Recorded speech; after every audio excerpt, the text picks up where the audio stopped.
Hi friends, welcome to hungry junction. இன்றைக்கி நம்ம சேனலில் மரவள்ளி கிழங்கு வச்சு 2 ஈவினிங் ஸ்நாக்ஸ் ஐட்டம் செய்ய போகிறேன். ஃபஸ்ட்டு நம்ம மரவள்ளி கிழங்கை வச்சு குச்சி சிப்ஸ் எப்படி செய்கிறதுன்னு பார்க்கலாம் வாங்க.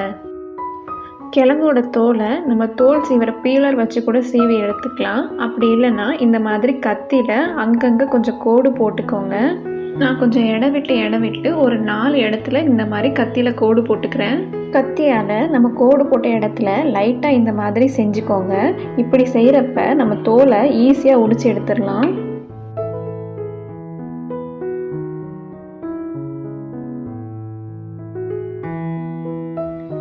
பாருங்கள், தோலை ஈஸியாக உரிக்கிறதுக்கு வந்துருச்சு. இந்த மாதிரி எல்லா கிழங்குலையும் நான் தோல் சீவி எடுத்துக்கிறேன்.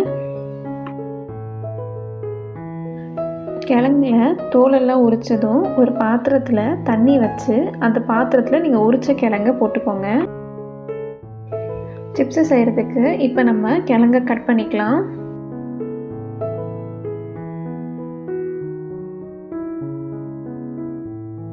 கிழங்கோட 2 ஓரங்களையும் கட் பண்ணி எடுத்துக்கோங்க. ஏன்னா அது லைட்டாக காஞ்ச மாதிரி இருக்கும்.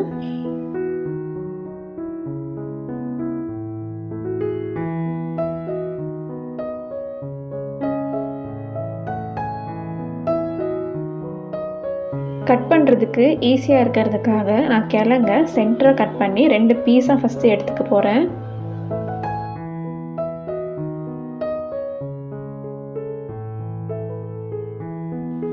குச்சி சிப்ஸ் செய்கிறதுக்கு ஃபஸ்ட்டு கிழங்க இந்த மாதிரி சின்ன சின்ன ஸ்லைஸாக கட் பண்ணிக்கலாம். எல்லா ஸ்லைஸையும் நல்லா ஈவனாக மெல்லிஸாக கட் பண்ணிக்கோங்க. ஒன்று பெருசு ஒன்று சின்னதுமாக கட் பண்ணி எடுத்துக்காதீங்க. ஈவனாக கட் பண்ணியிருந்தா சிப்ஸு எல்லாம் ஒரே டைமில் நல்லா ஃப்ரை ஆகிருக்கும். ஒன்று பெருசு ஒன்று சிறுசுமாக நம்ம கட் பண்ணியிருந்தோம்னா சிலது சீக்கிரம் வெந்துடும், சிலது வேகாமல் இருக்கும்.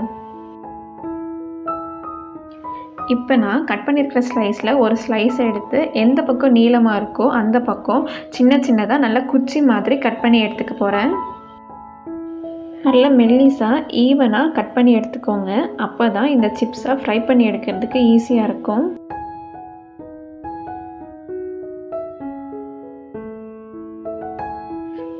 பாருங்கள், இந்த மாதிரி கட் பண்ணி எடுத்துக்கோங்க. இதை விட குண்டாகவும் கட் பண்ணி எடுத்துக்காதீங்க. இதை விட குண்டாக இருந்தால் வேகிறதுக்கு கொஞ்சம் லேட் ஆகும். ஒரு ஸ்லைஸாக கட் பண்ணுறதுக்கு லேட் ஆகுதுன்னா இந்த மாதிரி 2-3 ஸ்லைஸை ஒன்றா வச்சு கூட நீங்கள் கட் பண்ணி எடுத்துக்கலாம். இந்த கிழங்க நம்ம வாழைக்காய் பஜ்ஜி செய்கிறதுக்கு யூஸ் பண்ணுற ஸ்லைசர்லேயும் கிழங்க நல்லா ஸ்லைஸ் பண்ணி சிப்ஸ் போட்டு எடுத்துக்கலாம். ஒரு கிழங்கு நான் இந்த வாழைக்காய் சீவிர ஸ்லைசரில் சீவி எடுத்துக்கிறேன்.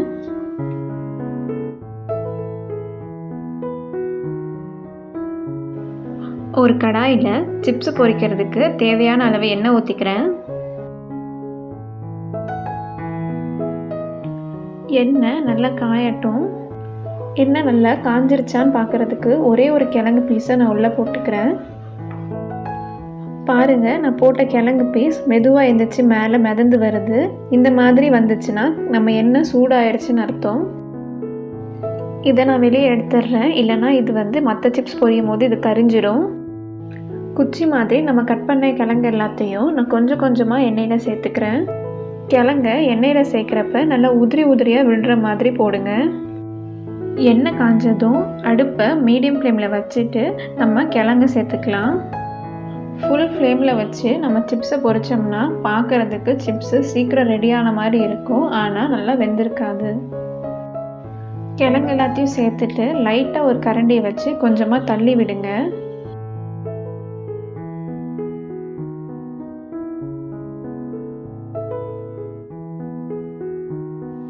பாருங்கள், பபிள்ஸ் எல்லாம் கொஞ்சம் கம்மியாகிட்டே வருது. பபிள்ஸ் எல்லாம் ஃபுல்லாக கம்மியானதும் நம்ம சிப்ஸ் எடுத்துடலாம்.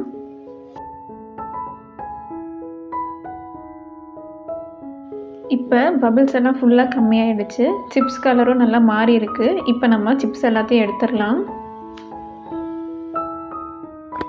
நான் கட் பண்ணி வச்சுருக்கிற எல்லா கிழங்கையும் இந்த மாதிரி பொரிச்சு எடுத்துக்கிறேன்.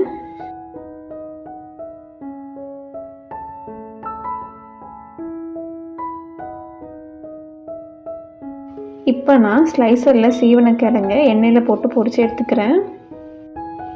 இதுக்கும் குச்சி சிப்ஸ் மாதிரியே தாங்க பொரிக்கணும். ஸ்டவ்வை மீடியம் ஃப்ளேமில் வச்சு பொரித்து எடுத்துக்கோங்க.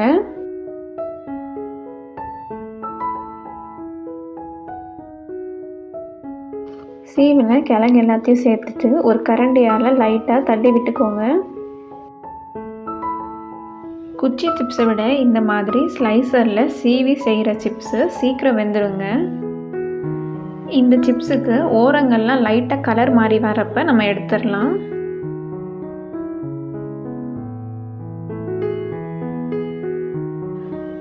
பாருங்கள், ஓரங்கள்லாம் லைட்டாக கலர் மாறி இருக்கு. இந்த ஸ்டேஜில் இதை எடுத்துடலாம். நான் மிச்சம் இருக்க கிழங்கையும் இந்த மாதிரி பொரிச்சு எடுத்துக்கிறேன்.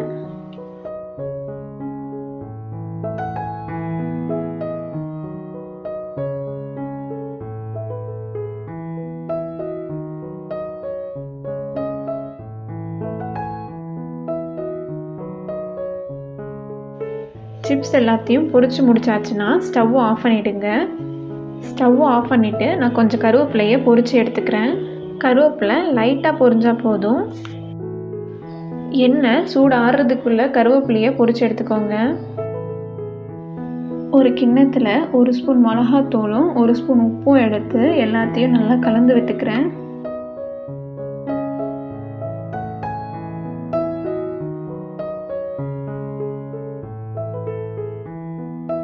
இப்போ நம்ம கலந்து வச்சுருக்க உப்பு மிளகாத்தூளையும் சிப்ஸில் கொஞ்சம் கொஞ்சமாக தூவி நல்லா கலந்து விட்டுக்கிறேன்.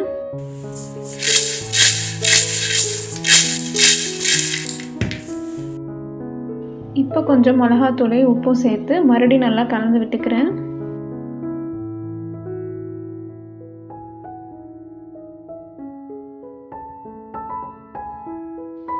அவ்வளோதாங்க, நம்ம குச்சி சிப்ஸ் ரெடி ஆகிடுச்சு.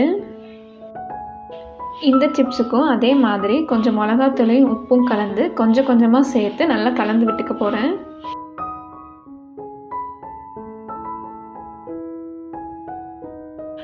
அவ்வளோதாங்க, நம்ம சிப்ஸ் ரெடி ஆகிடுச்சு. இப்போ மரவள்ளி கிழங்கு வச்சு இன்னொரு ஈஸியான ஸ்நாக்ஸ் ரெசிபி பார்க்கலாங்க.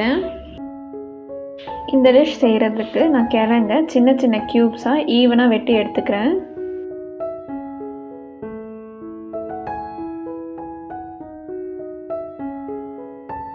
பாருங்கள், நான் கட் பண்ணுற மாதிரியே நீங்களும் கட் பண்ணி எடுத்துக்கோங்க. இந்த மாதிரி சின்ன சின்ன க்யூப்ஸாக ஈவனாக கட் பண்ணி எடுத்துக்கோங்க. அப்போ தான் கிழங்கு எல்லாம் ஒரே டைமில் நல்லா வேகும். கட் பண்ண கிழங்கு எல்லாத்தையும் ஒரு பாத்திரத்தில் தண்ணி வச்சு அதில் போட்டுருங்க. கிழங்க வேக வைக்கிறதுக்கு ஒரு பாத்திரத்தில் கொஞ்சம் தண்ணி எடுத்துக்கோங்க.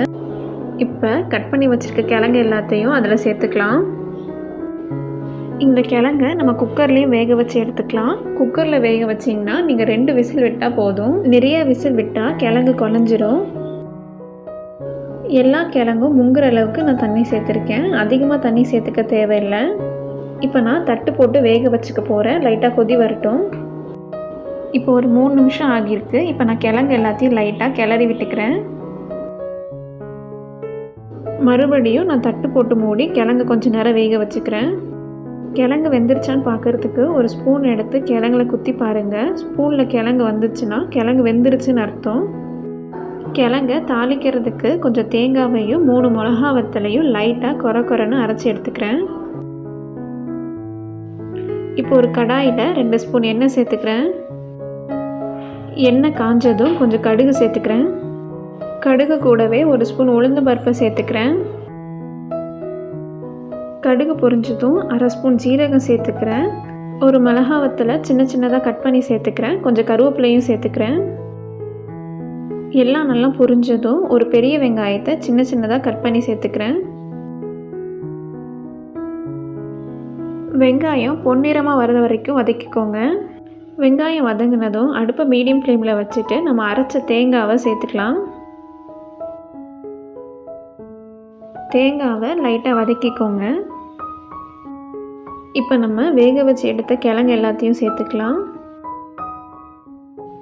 கிழங்குக்கு ஒரு 1/2 ஸ்பூன் உப்பு சேர்த்துட்டு ஸ்பூனால் எல்லாத்தையும் நல்லா மிக்ஸ் பண்ணி விட்டுக்கிறேன்.